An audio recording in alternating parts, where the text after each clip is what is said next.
चलिए आज की वीकली मार्केट आउटलुक में हम डिस्कस करते हैं कि इस वीक हमारे मार्केट में कैसी ट्रेडिंग हुई है और नेक्स्ट वीक कैसी ट्रेडिंग हो सकती है। तो हम चार्ट्स पे आए उससे पहले जो भी न्यूज़ आई है इस वीक उसको हम डिस्कस कर लेते हैं। तो अगर हम बात करें कि ऐसा कौन सा की इवेंट था जिसने पूरे वीक इस मार्केट को हिला के रख दिए थे, तो वो था क्लोजिंग प्राइस का। जैसे कि हमें पता ही है कि सेबी ने जो है वो एक नया रूल लेके आया है, क्लोजिंग ऑप्शन सेशन, जिसको हम सेस भी कहते हैं, और जिसकी वजह से हमारे मार्केट में इस वीक हमें काफ़ी वोलेटिलिटी देखने को मिली है। और क्लोजिंग प्राइस को लेके बहुत ही ज़्यादा मार्केट में जो है वो हम कह सकते हैं कि बहुत ज़्यादा चर्चा हो रही है। वो तो बहुत ही सारे लोगों के बहुत सारे ज़्यादा ज़्यादा अलग अलग ओपिनियंस भी बनते जा रहे हैं।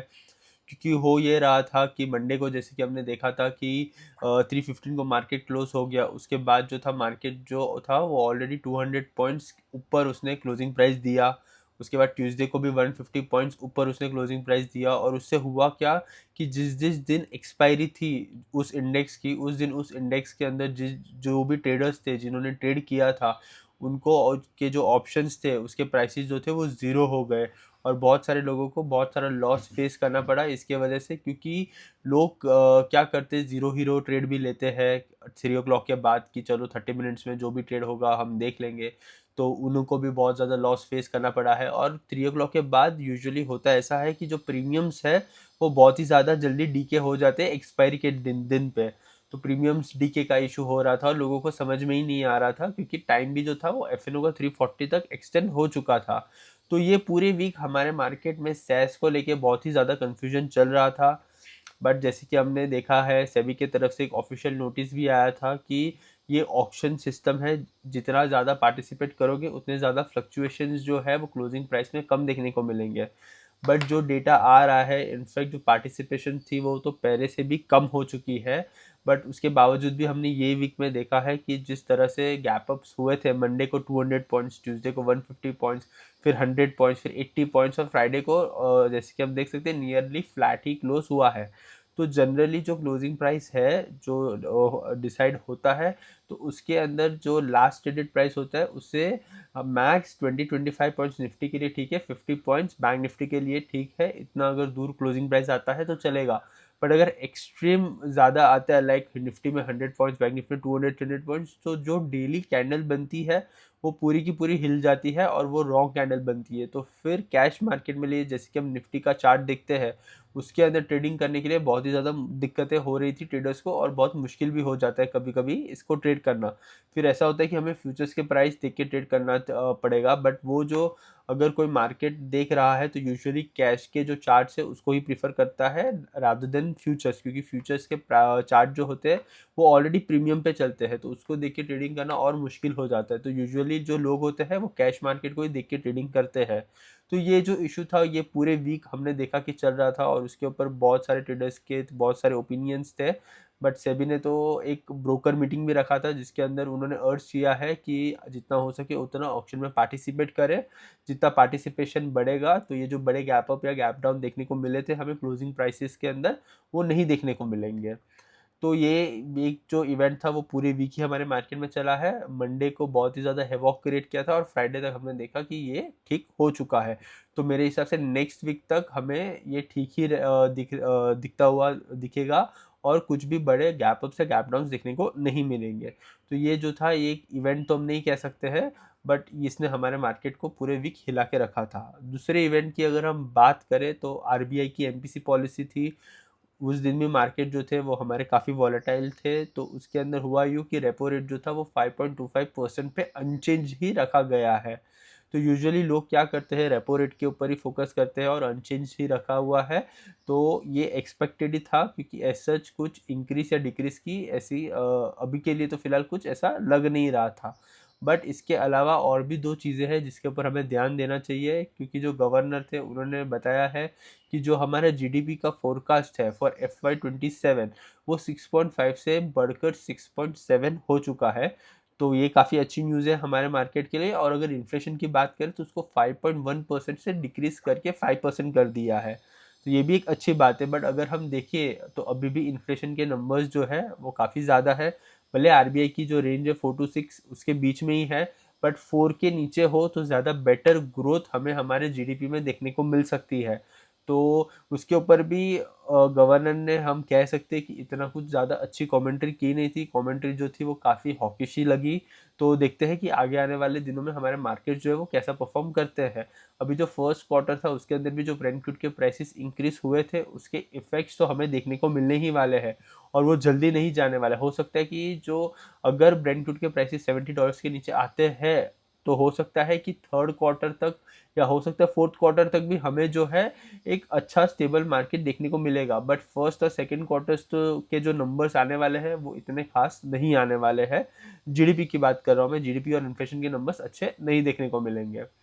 तो ये जो थी एक आरबीआई की मीटिंग थी जिसके अंदर हम कह सकते हैं कि न्यूट्रल स्टैंड से रखा गया था और उस दिन भी हमारे मार्केट जो थे वो काफ़ी वॉलेटाइल थे, बट क्लोजिंग जो थी वो हमें एंड टू एंड बेसिस पे अगर हम देखेंगे तो फ्लैट ही देखने को मिली थी। तो ये थे हमारे मार्केट्स आरबीआई के पॉलिसी के दिन। अगर हम बात करें नेक्स्ट की इवेंट की तो हमें एसबीआई का रिजल्ट हमें देखने को मिला था इस वीक में। तो मेरे हिसाब से एसबीआई अकेला ही ऐसा स्टॉक था हैवी वेटेज जिसका रिजल्ट बाकी था। बाकी सब HDFC bank, ICICI bank, TCS, Infosys, Reliance सबके रिजल्ट्स जो है वो हो चुके थे और वो हमने देख लिए कि रिजल्ट आने के बाद सब में गिरावट ही देखने को मिली और बाद में धीरे धीरे स्टॉक प्राइसेस बढ़े भी थे। बट एसबीआई के केस में ऐसा नहीं था। रिजल्ट आने के एक दिन पहले ही हमें जो था वो एसबीआई के अंदर ऑलमोस्ट 2 to 3% का राइज देखने को मिला और रिजल्ट के दिन भी अगर हम बात करें तो स्टॉक 2% चला था और उसके बाद एंड ऑफ द डे उसके क्लोजिंग बात करें तो नियरली 1% की क्लोजिंग ऊपर देखने को मिली थी। तो एक काफ़ी अच्छा रिजल्ट हमें देखने को मिला था एसबीआई की तरफ से। 21,121 करोड़ का प्रॉफिट हुआ है कंपनी को क्वार्टर वन में। ईयर ऑन ईयर बात करें तो हम 10% जो है वो प्रॉफिट इंक्रीज हुआ है। तो इतनी बड़ी बैंक है और इतना अच्छा उन्होंने काम किया है, अच्छे काफ़ी प्रॉफिट्स देखने को मिले हैं। और मैनेजमेंट की कमेंट्री जो थी वो कॉन कॉल जो था वो मार्केट आवर्स के बाद में था, तो मैनेजमेंट ने भी एक अच्छी गाइडेंस दी है फॉर FY 27। तो जो कमेंट्री थी वो काफ़ी पॉजिटिव थी, ऐसा कुछ भी नेगेटिव लगा नहीं है कमेंट्री को देख के। तो हो सकता है कि मंडे को अगर एसबीआई ने अच्छा परफॉर्म किया तो हो सकता है कि पीएसयू बैंक्स और बैंक निफ्टी के अंदर हमें एक अच्छा अपमूव देखने को मिल सकता है। तो ये प्रोबेबिलिटी है, पर देखते हैं कि मंडे को हमारे मार्केट्स जो है वो कैसे ओपन होते हैं, क्योंकि हमारे लिए मेन इम्पॉर्टेंट है ब्रेंट क्रूड अभी भी। क्योंकि इस वीक की अगर हम बात करें तो अब ब्रेंट क्रूड की बात कर लेते हैं। अगर ब्रेंट क्रूड की बात करें तो इस वीक जो है वो हमें गिरावट देखने को मिली थी। मंडे ट्यूसडे को अच्छी खासी गिरावट देखने को मिली थी, बट फिर से हुआ यूँ कि थर्सडे को ब्रेंट क्रूड जो था वो फिर से 5% शॉर्ट अप हो गया। इसके वजह से हमारे मार्केट्स में हमें एक गैप डाउन ओपनिंग भी देखने को मिली थी। बट अगर ब्रेंट क्रूड फिर से शॉर्ट अप होता है तो हमारे मार्केट के लिए दिक्कतें पैदा हो सकती है। तो देखते हैं, क्योंकि इस वीक अगर हम बात करें तो एज सच वॉर के एंड से हमें कोई न्यूज़ देखने को नहीं मिली है। पीस टॉक जो है वो चालू है, बातचीत चालू है, वॉर जो है स्ट्राइक्स नहीं हो रहे, वही हमारे लिए इम्पोर्टेंट है। तो देखते हैं, ईरान जो है वो ओमान की हेल्प ले रहा है, ओमान से बात कर रहा है स्ट्रेट ऑफ हॉर्मुज के लिए। तो लेट्स सी, अगर कुछ सोल्यूशन आता है और अच्छी न्यूज़ आती है तो हो सकता है कि हमें ब्रेंट क्रूड के अंदर भी एक अच्छी गिरावट फिर से देखने को मिल सकती है। बट अभी के लिए ब्रेंट क्रूड जो है वो फिर से 5% शॉर्ट अप हो चुका है, $80 के करीब जो है उसने ये वीक में ट्रेडिंग की है। तो ये एक अच्छी न्यूज़ नहीं है, $70 तक आ जाएगा तो ज़्यादा बेटर रहेगा। तो चलिए, यही सारे इवेंट्स थे जो हमें देखने को मिले थे। अगर हम बात करें नेक्स्ट वीक कौन से इवेंट्स है, तो नेक्स्ट वीक 10th को जो है वो म्यूचुअल फंड का डेटा हमें देखने को मिलेगा। तो देखेंगे कि म्यूचुअल फंड के डेटा के नंबर्स जो है वो क्या इंडिकेट कर रहे हैं कि रिटेल्स का जो भरोसा है हमारे मार्केट के ऊपर वो पहले जैसा ही है, या जो नंबर्स जो है वो हमें कम देखने को मिलेंगे एसआईपीस के अंदर और इक्विटी इन्फ्लोज के अंदर। तो उससे हमें पता चलेगा कि हमारे मार्केट में इन्फ्लोज जो है वो आ रहे हैं या फिर उसके अंदर भी जो है इंक्रीज हमें देखने को मिला है या डिक्रीज देखने को मिला है। तो चलिए, एक बार जो है वो अब हम चार्ट पे आके देख लेते हैं कि कैसी ट्रेडिंग हुई थी। अगर हम बात करें निफ्टी को तो पहले हम वीकली टाइम फ्रेम पे आके एक बार देख लेते हैं। देखिए, वीकली टाइम फ्रेम पे जैसे कि हम देख सकते हैं, एक दोजी कैंडल बनी है और निफ्टी जो है वो 0.77% पॉजिटिव क्लोज हुई है इस वीक के अंदर। अगर हम कैंडल की भी बात करें तो कैंडल जो है, जो हमने ऑलरेडी रेसिस्टेंस के लेवल मार्क करके रखे थे उसके अंदर ही हमें क्लोजिंग देखने को मिली है। तो हमने ये डिस्कस किया हुआ है कि जब तक ये डिसेसिवली ब्रेक नहीं होता है रेसिस्टेंस, तब तक जो है वो हाई प्रोबेबिलिटी है कि हमें एक डाउनफॉल देखने को मिल सकता है। बट अगर ये डिसेसिवली ब्रेक होता है, जो हमने देखा था, ये डिसेसिवली ब्रेक जो मंडे को हुआ था वो क्लोजिंग प्राइस के वजह से हुआ था, ना कि ट्रेडिंग के वजह से। अच्छी न्यूज़ अभी के लिए निफ्टी के लिए यही है कि ये 100 और 200 ईएमए के अबाउ ट्रेड कर रहा है, और अगर हो सकता है कि नेक्स्ट वीक में हमारे मार्केट आए नीचे, थोड़ा 200 ईएमए को टच करे और फिर से हमें एक बाउंस बैक देखने को मिल सकता है। तो प्रोबेबिलिटी जो है वो वैसी है, बट अगर समझो गैप अप ओपनिंग होता है और हमारे मार्केट जो है वो मंडे के हाई को ब्रेक करके ऊपर चले जाते हैं, तो हो सकता है कि फिर हमें एक अच्छा सा अपमूव ही देखने को मिलेगा हमारे मार्केट में।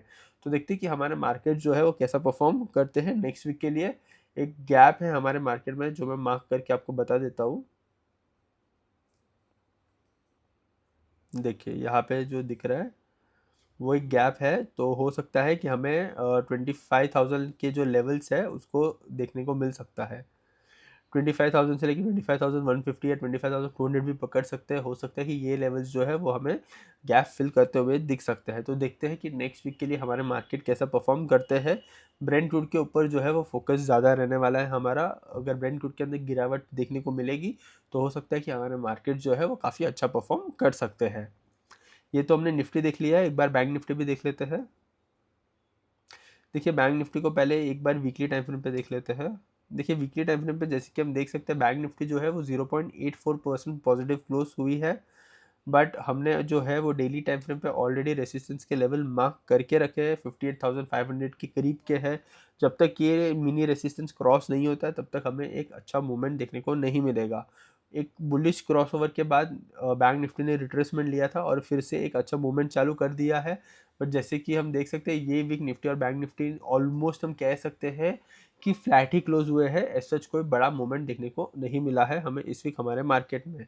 और ये जो है पूरे की पूरे कंसोलिडेशन ही हो रही है बैंक निफ्टी। जब तक 58,500 डिसेसिवली ब्रेक नहीं होगा, क्लोजिंग नहीं देखने को मिलेगी इस रेसिस्टेंस के ऊपर, तब तक अप मूव देखने को नहीं मिलेगा। और अगर डाउन मूव की भी बात करें तो 100 और 200 ईएमए का एक अच्छा सा सपोर्ट जो है वो बैंक निफ्टी ले रही है। तो तब तक जब तक सपोर्ट ले रही है इस रेंज के बीच में, जैसे कि हम देख ही रहे 2 महीने से हमारी बैंक निफ्टी फंसी हुई है, जब तक ब्रेकआउट या ब्रेकडाउन नहीं मिलता है हमें कोई पर्टिकुलर ट्रेंड नहीं मिलेगा। तो देखते हैं कि नेक्स्ट वीक ये जो रेसिस्टेंस है उसका ब्रेकआउट हमें देखने को मिलता है या नहीं मिलता है। एक बार जो है वो हम ब्रेंट क्रूड देख लेते हैं। देखिए अगर ब्रेंट क्रूड की भी अगर हम बात करें तो पहले एक बार वीकली टाइम फ्रेम पे देख लेते हैं। देखिए वीकली टाइम फ्रेम पे जैसे कि हम देख सकते हैं ब्रेंट क्रूड जो है उसके अंदर हमें नियरली 9.5% की गिरावट देखने को मिली है। बट जैसे कि हम देख सकते हैं यहाँ पे 100 और 200 ईएमए पे सपोर्ट लिया गया है। अगर वीकली टाइम फ्रेम पे भी अगर 200 ईएमए के नीचे क्लोजिंग आती तो एक अच्छी क्लोजिंग हम कह सकते हैं कि देखने को मिली थी, और एक अच्छा न्यूज़ होती हमारे मार्केट के लिए भी और ग्लोबल मार्केट के लिए भी। बट जैसे कि हम देख सकते हैं डेली टाइम फ्रेम पे थर्सडे को ऑलमोस्ट 5% शॉर्ट अप हो गया था ब्रेंट क्रूड। और कल की भी अगर हम बात करें तो $82 के करीब की हमें क्लोजिंग देखने को मिली है। तो देखते हैं कि नेक्स्ट वीक में भी जो क्रूड है वो कैसा परफॉर्म करता है। अगर ये गिरता है 70 के नीचे आता है तो काफ़ी अच्छी बात रहेगी हमारे मार्केट के लिए। बट अगर ये यहाँ से फिर से शॉर्ट अप हो गया और 100-200 ईएमए के ऊपर चला गया तो दिक्कतें जो है वो बढ़ती रहेगी, और जो कंसोलिडेशन हमारे मार्केट में चल ही रहा है वो चलता ही रहेगा। तो देखते हैं कि ब्रेंट क्रूड जो है वो नेक्स्ट वीक में कैसा परफॉर्म करता है। तो चलिए एक बार जो है हम यूएसडी आईएनआर भी देख लेते हैं। देखिए यूएसडी आईएनआर को पहले 1 वीक में देख लेते हैं। देखिए 1 वीक में बात करें तो रुपी जो है वो अप्रिशिएट हुआ है, काफ़ी अच्छी बात है ये 0.19%। बट जैसे कि हम देख सकते हैं 94.91 के लेवल्स जो हमने मार्क करके रखे थे वहीं पे सपोर्ट लिया गया है, और वीक जो है वो काफ़ी बड़ी बनी है। हो सकता है कि यही से सपोर्ट लेके यूएसडी आईएनआर जो है वो शॉर्ट अप हो जाए। अगर ब्रेंट क्रूड के प्राइसेस शॉर्ट अप हुए तो यूएसडी आईएनआर भी शॉर्ट अप हो जाएगा, और ब्रेंट क्रूड के प्राइसेस अगर गिरे तो हमें रुपी भी जो है वो स्ट्रेंथन होते हुए दिख सकती है। तो देखते हैं अगर हम सपोर्ट की बात करें तो रुपी को जो है वो 94.91 पे एक अच्छा सपोर्ट है, और रेसिस्टेंस जो है वो 95.80 पे है। तो देखते हैं कि रुपी भी जो है वो नेक्स्ट वीक कैसा परफॉर्म करती है। तो चलिए एक बार जो है हम सेक्टर टू फोकस देख लेते हैं। अगर हम बात करें तो इस वीक हमने जो है मेजरली 3 सेक्टर के ऊपर फोकस किया था। तो एक एक करके पहले देख लेते हैं कि वो तीनों सेक्टर ने कैसा परफॉर्म किया है। पहला था ऑटो सेक्टर। अगर ऑटो सेक्टर को हम वीकली टाइम फ्रेम पे देख ले तो इस वीक ऑटो सेक्टर ने ऑलमोस्ट 3% का अच्छा सा अपमूव दिया है, और एक अच्छा सा ब्रेकआउट हमें ऑटो सेक्टर के अंदर देखने को मिला है। ऑटो सेक्टर ने एकदम अच्छी परफॉर्मेंस दी है, ऑल टाइम हाई पे क्लोजिंग हुई है। तो देखते हैं कि नेक्स्ट वीक के लिए ऑटो सेक्टर जो है वो कैसा परफॉर्म कर सकता है। हो सकता है कि हमें एक नए हाइज देखने को भी मिल सकते हैं, या फिर प्रोबेबिलिटी है कि ऑलरेडी ये ऑल टाइम हाई पे है, तो हो सकता है कि प्रॉफिट बुकिंग हो, एक हल्का सा पुल बैक देखने को मिले और उसके बाद जो है वो अपमूव फिर से शुरू हो जाए। तो देखते हैं कि ऑटो सेक्टर भी जो है वो कैसा परफॉर्म करता है।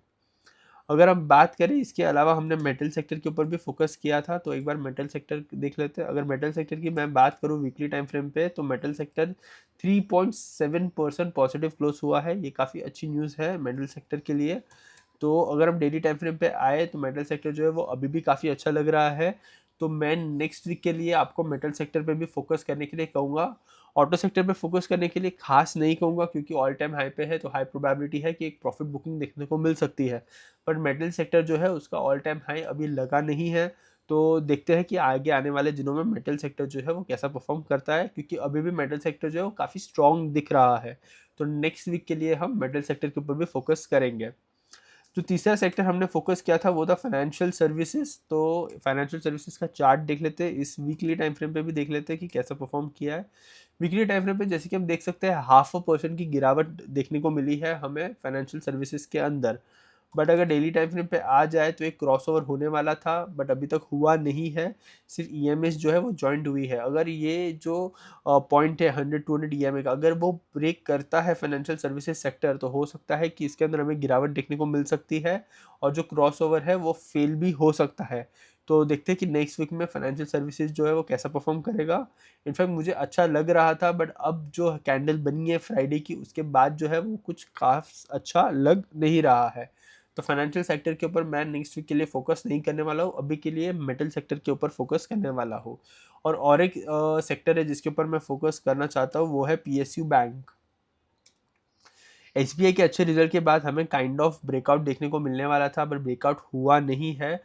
और अगर हम बात करें तो मैनेजमेंट की कमेंट्री जो थी वो मार्केट आवर्स के बाद आई थी, तो काफ़ी अच्छी कमेंट्री देखने को मिली है। तो हो सकता है कि मंडे को एसबीआई फिर से अच्छा परफॉर्म करे, और उसके वजह से हमें पीएसयू बैंक के अंदर एक अच्छा मूवमेंट देखने को मिल सकता है। अगर ये यहाँ से ब्रेकआउट होता है तो एक अच्छा अपमूव देखने को मिल सकता है। एक बार वीकली टाइम फ्रेम पे अगर हम देखें तो इस वीक पीएसयू बैंक 5% ऊपर था। ये काफ़ी अच्छी न्यूज़ है। जितने भी इंडेक्स हमने अभी तक डिस्कस किए उसमें से पीएसयू बैंक ने ही काफ़ी अच्छा परफॉर्म किया है। तो अगर हम बात करें, और वीकली टाइम फ्रेम पे भी काफ़ी अच्छा दिख रहा है, डेली टाइम फ्रेम पे भी काफ़ी अच्छा दिख रहा है। अगर एक क्लोजिंग 8800 के ऊपर आती है, या इस रेसिस्टेंस के ऊपर हमें देखने को मिलती है, तो एक अच्छा सा अपमूव हमें देखने को मिलेगा पीएसयू बैंक के अंदर। तो नेक्स्ट वीक के लिए एक पीएसयू बैंक और मेटल इंडेक्स जो है, ये दोनों के ऊपर हम फोकस करेंगे।